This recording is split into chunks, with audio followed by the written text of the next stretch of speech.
गारोड़न C वडो वधई वेर नांगन में दई निकरी थई दर मथे पेर इतनन जो ढेर जूनागढ़ जलाई जनाब आला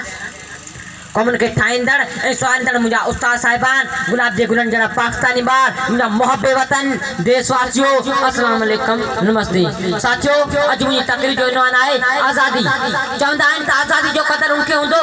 जंहिं गुलामी बर्दाश्त कई जंहिं आजादी ला रत न हुजे जंहिं जेलन ऐं कालकोटन जी सख्तियूं बर्दाश्त कई हुजे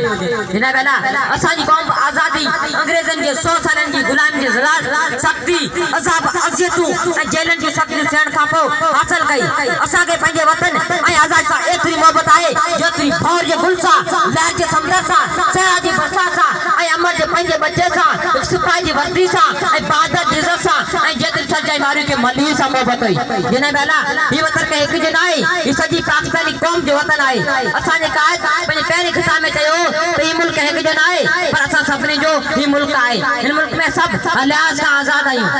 हर शख़्स पंहिंजे अक़ीदे मौज पंहिंजे इबादतगाह में वञी सघे थो बाबाई क़ौम पंहिंजे पहिरें ख़िताब में चयो त अॼु खां पोइ न हिंदू आहियो न मुस्लमान आहियो न सिख आहियो न क्रिश्चन आहियो अवां सभु पाकिस्तानी आहियो अवां पंहिंजा भाउर आहियो पाकिस्तान अवां जो आहे ऐं सभु पाण आज़ाद आहियो जनाब आला असांजो क़ाइद जनाब क़ाइदान मोहम्मद अली जनाब हिकु अॾो सचो बहादुर नेक ऐं ज़िंदा दिल इंसान हो वो कॾहिं दुश्मन न झुकियो वो हमेशह घाट ऊंचो करे हलण वारो शख़्स हो शाइर अहिड़नि अॾनि सां लाइ चयो आहे जेको माण्हू कोन विकाणो जेको माण्हू कोन विकाणो सो माण्हू मोती दाणो मुंहिंजे वतन अचियो पाकिस्तान ते वञो एतिरो हक़ आहे जेतिरो हक़ पंहिंजे पीउ जे वरात ते हूंदो आहे पंहिंजे क़ाइद में पीरनि मीरनि जागीरदारनि वॾनि जे लुटण फिरण न ठाहियो ही वतन अवल न ठाहियो ही बाग़ वांदो आहे हिंदुस्तान जा गुल आयो माली ऐं वाली बाव आयो और पंहिंजे बाग खे बर्बाद करण लाइ करपट माण्हुनि जे हवाले करियो हिंदुस्तान जी रखवाली करियो हिंदुस्तान जा माली थो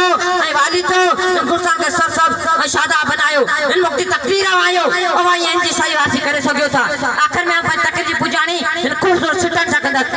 ये सदा थई आजादी जो ये सदा थई आजादी जो तुंजी थई बर्बादी जो जुल्म करी पटाई दे मिट्टी मुंह में पाई दे